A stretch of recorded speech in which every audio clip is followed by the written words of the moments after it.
출애굽기 15장 22절에서 29절 말씀 찾으신 줄 알고 제가 읽겠습니다.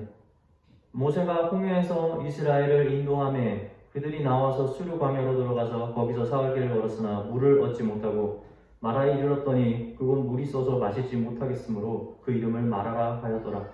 백성이 모세에게 원망하여 이르되 우리가 무엇을 마실까 하매 모세가 여호와께 부르짖었더니 여호와께서 그에게 한 나무를 가리키시니 그가 물에 던지니 물이 달게 되었더라. 거기서 여호와께서 그들을 위하여 법도와 율례를 정하시고 그들을 시험하실세 이르시되 너희가 너희 하나님 나 여호와의 말을 들어 순종하고 내가 보기에 의를 행하며 내 계명에 귀를 기울이며 내 모든 규례를 지키면 내가 애굽 사람에게 내린 모든 질병 중 하나도 너희에게 내리지 아니하리니 나는 너희를 치료하는 여호와임이라. 아멘.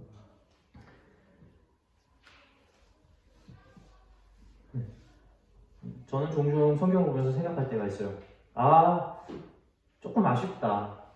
이 사람들이 이렇게 했으면 어땠을까 하는 행동들이 있습니다. 예를 들어서 아브라함이 하나님으로부터 떠나라는 명령을 받았을 때 아브라함이 애굽에 들어가게 될 일이 생기거든요. 근데 이 애굽에 딱 들어갔더니 마음속에 문득 두려움이 생기는 겁니다. 그 아내가 얼마나 아름다웠는지 모르겠는데 그 아름다움 때문에 아브라함이 갑자기 걱정이 되는 거예요. 그래서 그 아브라함이 자신의 아내한테 뭐라고 하냐면 너는 들어가면 널 내 아내라고 말하지 말고 너를 내 누이라고 해라. 그러니까 자신의 형제라고 소개를 하라고 하는 겁니다. 물론 이게 거짓은 아니었으나 왜 아브라함이 그렇게 말한 이유는 뭐냐면 그 자신이 아내인 것을 만약에 사람들에게 말을 하면 그 아내의 아름다움으로 인해서 사람들이 아브라함 자신을 해할 거라고 그렇게 여겼던 거예요.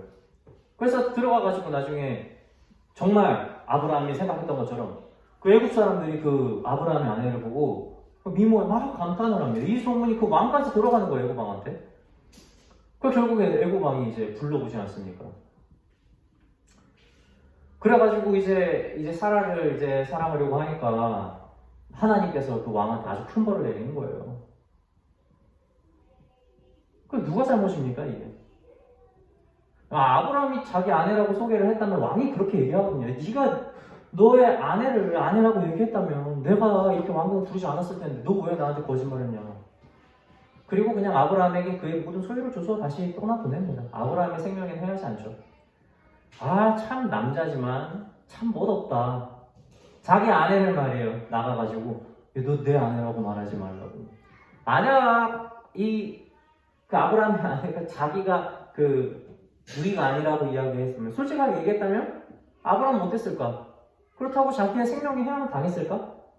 아니 그러지 않았을 것 같습니다. 또 이것은 어떨까요? 골리앗과 싸움을 준비하는 다윗이 무엇으로 골리앗을 이기냐면 이 조약돌을 던져서 이긴단 말이에요. 근데 조약돌을 들고 갈 때 이 5개를 골라가지고 가요. 하나, 둘, 셋, 넷, 다섯. 저 가끔 그렇게 생각할 때도 있어요. 갔을 때 진짜 다윗이 만약에 골리앗을 물리칠 거라고 정말 믿었다면 조약돌 1개만 가져갔어도 이기지 않았을까? 왜 굳이 얘는 5개나 챙겼을까? 불안함이 있었나? 이런 마음이 좀 들 때도 있어요.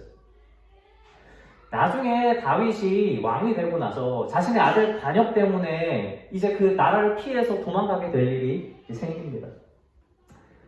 그게 그 가드 왕 아기스 앞에 이제 다윗 왕이 서게 되는 거죠. 그 가드 왕은 사실은 이스라엘과 가장 대적이 심하고 다윗을 원수로 생각하는 왕이기 때문에 그 다윗이랑 비슷한 사람이 있다는 말 때문에 이 왕이 그 다윗을 데리고 온 거예요. 이제 큰일 난 거죠. 그 자리에서 다윗이 침을 질질 흘리면서 미친 사람인 척을 합니다. 그 앞에서. 왕이 그걸 보고 아니 나한테 무슨 미친 사람이 적어서 이 미친 사람 또 데리고 왔냐고 얘가 무슨 다윗이냐고 그래서 내쫓아버리죠. 미친 척을 한다. 다윗 어차피 약속 있잖아요. 그 앞에서 굳이 저렇게까지 추하게 했어야 됐을까? 만약에 그냥 당당했다면 하나님이 살리지 않았을까? 가끔 그런 생각도 합니다. 여러분 만약 이 앞서서 제가 말씀드린 것 앞에 정말 이들에게 커다란 믿음이 있었다면 그랬을 수 있을 것 같아요. 사라가 내 아내이라 조약돌? 에이 하나만 가져가지. 에이 뭐 조약돌 안 가져가도 그곳에서 하나님께서 나에게 무기를 주시겠지. 내가 진짜 믿음이 있어서 다윗이 그 아기스왕 앞에서 그 아기스왕에게 자신의 신분을 당당하게 드러낼 수도 있었겠죠. 그러나 중요한 건 뭐냐면 이 모든 상황들 가운데 하나님은 이 다윗을, 이 아브람을 조금도 책망하지 않았다는 사실입니다. 여러분, 믿음이 없다는 건 하나님이 약속의 땅에 들어가지 못한다는 거고요. 믿음이 없다는 건 구원의 세상에 발을 디디지 못하는 거예요. 그렇다면 믿음이 없다는 것은 하나님께서는 반드시 책망하고 그 일에 대해서 분노하는 거예요. 그런데 오늘 이 믿음의 사람들에게는 하나님이 분노하지 않았습니다. 그들의 두려움이 그 안에 내재되어 있음에도 불구하고 하나님께서는 그들의 믿음을 책망하지 않았다는 사실을 우리는 기억해야 합니다. 다시 말하면 두려움으로 인해서 우리에게 어떤 행위가 나타난다 하더라도 죄가 되는 것이 있고 죄가 되지 않는 것이 있다는 거예요. 우리가 아주 높은 곳에 올라가서 아래를 쳐다보면 우금이 저린다고 하잖아요. 가만히 서 있기도 힘들 정도로 다리가 부들부들 떨립니다. 마음의 두려움이 찾아오는 거죠. 이것은 내가 육신이 살기 위해서 두려움이라고 하는 감정을 끄집어내서 나를 보존하려고 하는 아주 자연스러운 반응입니다.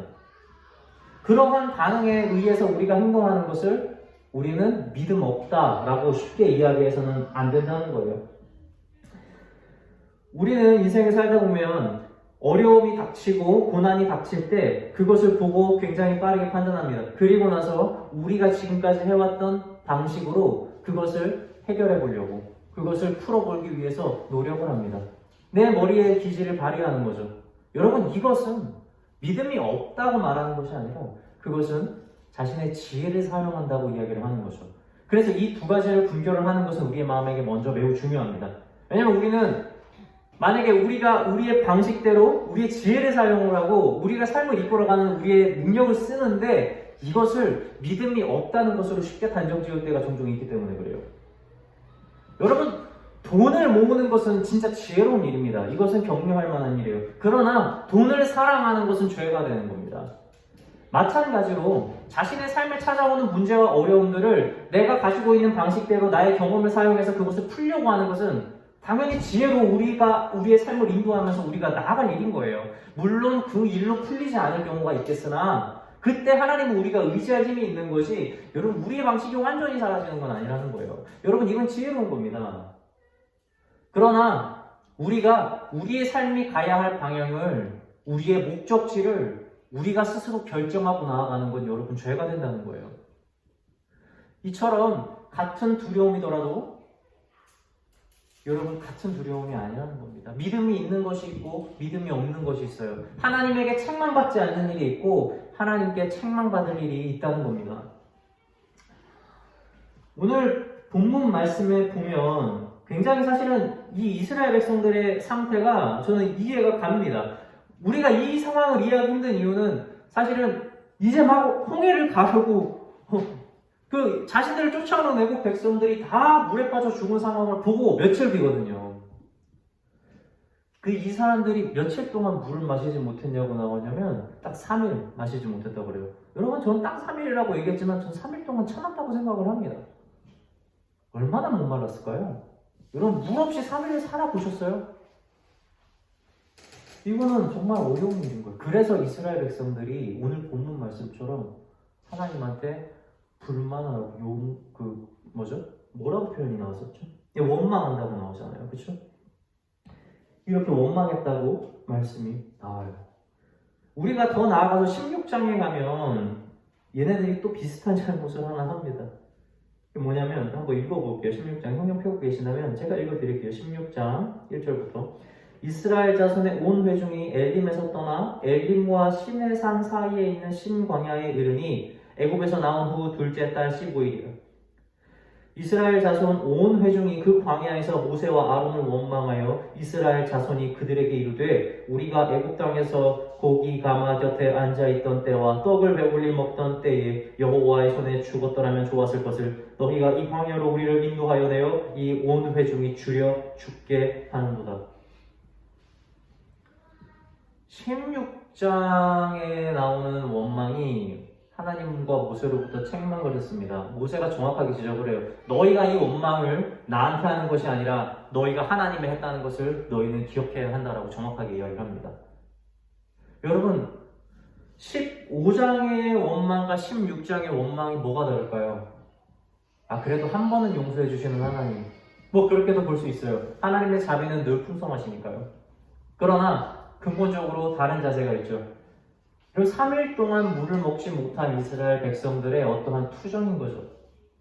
여기에 대해서 하나님이 이들의 죄를 삼지 않으시고 하나님은 오히려 그것을 가지고 율례를 삼으십니다. 앞으로 너희가 지금과 같은 일이 있을 텐데 너희가 내 말을 그대로 잘 지키고 행하면 내가 애굽에 내렸던 모든 병들, 질병들 하나도 없게 줄 거야. 내가 치료의 하나님이다 라고 약속을 주시는 겁니다. 그런데 우리 16장에 나오는 그들의 원망은 좀 달라요. 무엇에 대한 원망이죠? 하나님의 약속에 대한 불신의 원망이 나오는 겁니다. 차라리 내가 정말 가나안 땅에서 배부르게 먹었을 때가 얼마나 좋았나. 여러분, 가나안 땅에서 하나님의 능력이 뭐가 있겠어요? 그들에게 나타난 기적이 무엇이겠어요? 지금 약속의 땅으로 가는 여정 가운데에서 이제 그들이 하나님의 약속의 땅을 보지 않고 무엇을 보죠? 자신이 가지 못하고 그 땅에서 죽을 것이라고 바라보는 겁니다. 여러분, 이스라엘 백성은 대다수가 다 죽었어요. 진짜 광야에서. 왜 그런 줄 아세요? 바로 이들의 이러한 믿음 때문에 그런 겁니다. 하나님의 말씀을 믿지 않는 불신이 이들의 행동 가운데에서 나온 거예요. 사실은 15장에서 나온 불만도 이것과 크게 다르지 않을 겁니다. 왜냐하면 이스라엘 백성들은 계속해서 하나님 앞에 불만을 이야기하니까요. 이들의 마음은 단순한 불만이 아니라 그죠? 믿지 않은 것에 대해서 자신들의 죄를 나타내는 수단이 됐다는 겁니다. 그래서 이들은 불만은 말할 수 있죠. 하나님 앞에. 어려움 고백할 수 있죠. 그러나 그들은 그곳에서 더 나아가서 하나님의 말씀을 불신하는 데까지 나아갔고 그것이 결국 그들이 광야에서 죽게 만드는 수단이 됐다는 것을 우리는 명심해야 합니다. 우리가 믿음의 길을 가다 보면 불평할 일이 없을 것 같으세요? 아닙니다. 정말 많아요. 우리는 믿음의 길을 가다 보면 하나님께서 다 채워준다고 믿어요. 맞아요. 다 채워줘요. 그러나 그 채워주는 방식이 마음에 들지 않을 때도 있고요. 그 채워주는 것이 내 판단에 모자라고 여길 때도 있고요. 그리고 그 길을 가는 데 있어서 내가 정말 원하지 않는 일들을 많이 경험해야 되거든요. 여러분, 그때 기뻐하라고 성경이 이야기를 하는 것이 불만 갖지 말라 이것은 아닐 겁니다. 뭐 어쩔 수 없잖아요. 불만 생기죠. 짜증 날 겁니다. 어렵고 힘드니까 힘든 거예요. 그냥 그 길 가기 너무 싫은 거죠. 그러나 우리가 그러한 마음이 들고 불평과 불만이 생길 때 하나님이 우리 입술을 막지 않으십니다.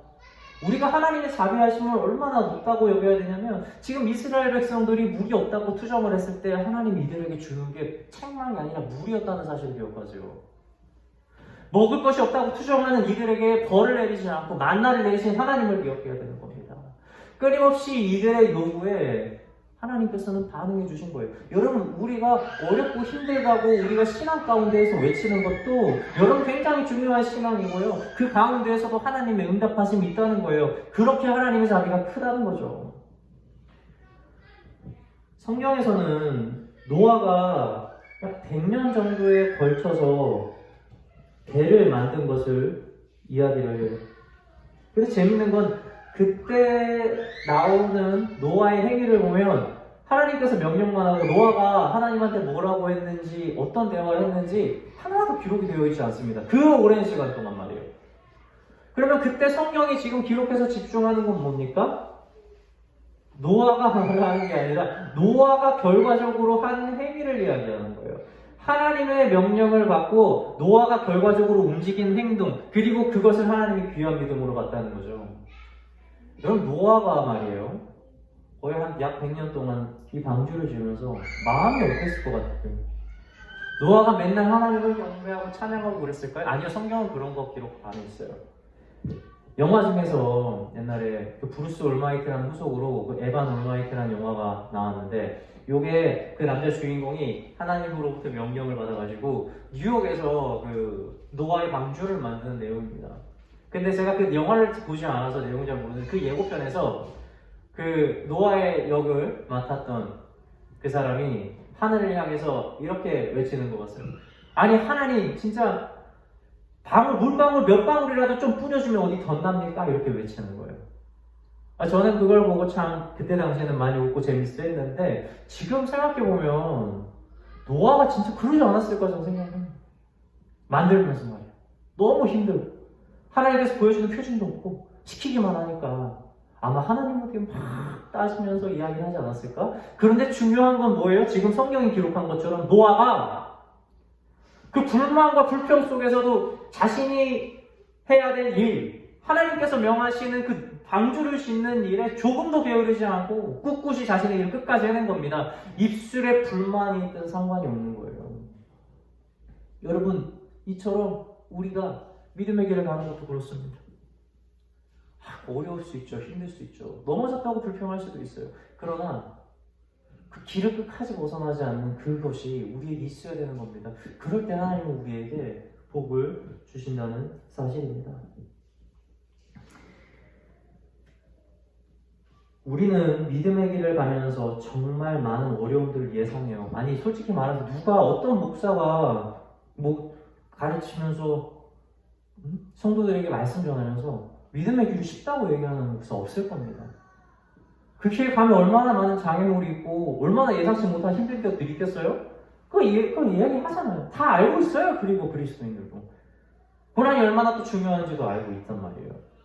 그런데 문제는 그걸 알고 있는데 이 많은 그리스도인들이 뭘 같이 동시에 예상하냐면 언젠가 하나님께서 이 고난을 나에게서 가져가 주실 것이다라는 결말을 생각하고 신앙생활을 해요. 내가 지금은 비록 이렇게 건강이 약하고 아프지만 내가 계속 열심히 기도하고 믿음 생활을 하다 보면 언젠간 하나님께서 이 병을 낫게 주실 것이다. 내가 비록 지금은 사업이 잘 안 되고 힘들지만 내가 이 모든 어려운 가운데서 믿음을 잘 세우고 끝까지 하나님의 길을 가다 보면 언젠간 하나님께서 내가 하는 사업을 일으켜 주시고 성공하게 해주실 거다. 이러한 결론을 생각하면서 신앙생활을 같이 하는 거예요. 여러분, 문제가 여기서 생기는 거예요.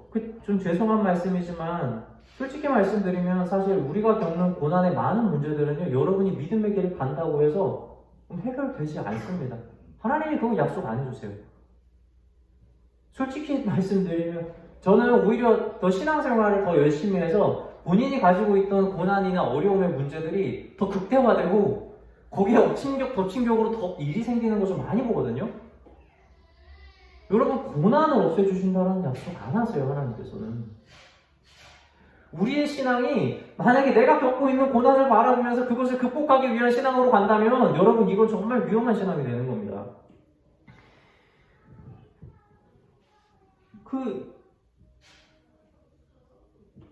야곱이 그렇잖아요. 야곱이 자신의 형을 동으로 도망가가지고 시간이 오래 지난 다음에 이제 다시 돌아가는데 말씀을 가지고 약속을 가지고 자기는 이제 이렇게 생각했던 거예요.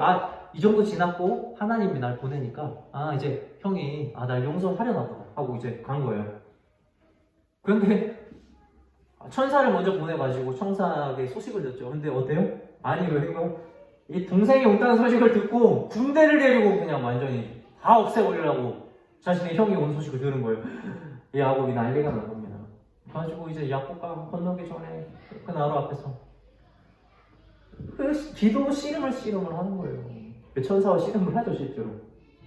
여러분, 근데 그 간절함이 얼마나 컸던지, 그죠? 그 씨름에서 이깁니다. 그런데 결과적으로 이 야곱이 복을 받는데 그 복을 받고 결국에 무엇이 났습니까? 자신의 허벅지 뼈가, 골반뼈가 완전히 나가버린 거예요.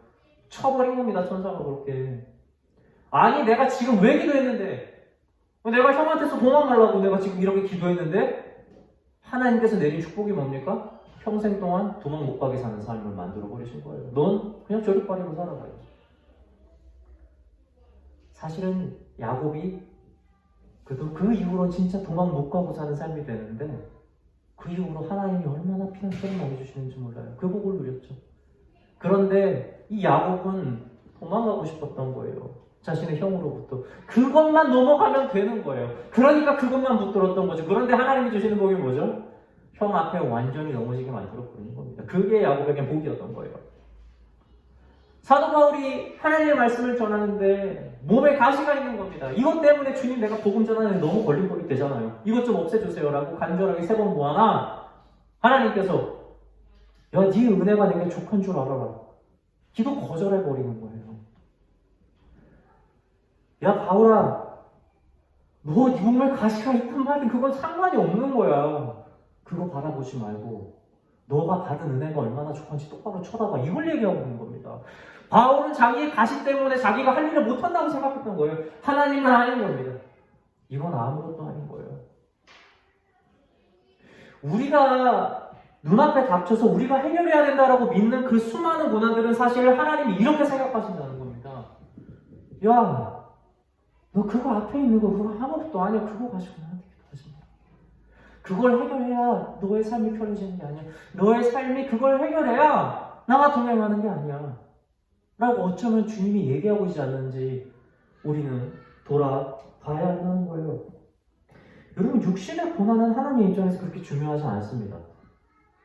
예수님께서 사역을 하시다가 평생을 안전뱅이로 산 사람을 치유하는 기적이 일어납니다. 모든 사람들이 알잖아요. 이 사람이 날 때부터 안전뱅이였다는 걸 알았단 말이에요. 그래서 이 사람이 너무 기뻐가지고 막 하는데 나중에 예수님을 다시 만나죠. 근데 예수님이 이 안전뱅이에게 뭐라고 하시죠? 얘야, 너는 더 심한 것이 생기지 않도록 앞으로 죄를 짓지 마라 라고 얘기하는 거예요. 아니, 평생 동안 안전뱅이로 지낸 것보다 더 심한 것이 어디 있겠어요, 세상에. 이 안전뱅이는 이미 천국에 간 겁니다, 사실은. 나를 평생 동안 안게 지냈던 거로 이제 처음으로 걸어보고 뛰어보는 삶이 된 거예요. 완전히 바뀐 거죠. 그런데 이것보다 더 심한 것이 날 수 있다고 예수님이 이야기를 합니다. 뭘 하면? 죄를 지으면. 하나님은 우리의 육신이 무슨 질병으로부터 낫기를 원하시는 분이 아니고요. 우리가 끔찍한 고난으로부터 넘어서고 우리가 원하는 일들이 이루어지는 것을 바라보는 것을 관심이 없어 하시는 분이세요. 그분은 지금도 한 가지의 일만 하시죠. 얘들아, 죄 짓지 마라. 죄를 지으면 너희가 지금까지 겪은 그 어떤 고난보다도 더 심한 것이 나을 것이다. 생길 것이다. 이렇게 말하고 있는 겁니다. 이처럼 믿음의 길은 우리를 위로하고 격려하기 위한 길이 아니에요. 그것은 그냥 하나님께서 기뻐하시는 길이라는 걸 우리는 명심해야 합니다.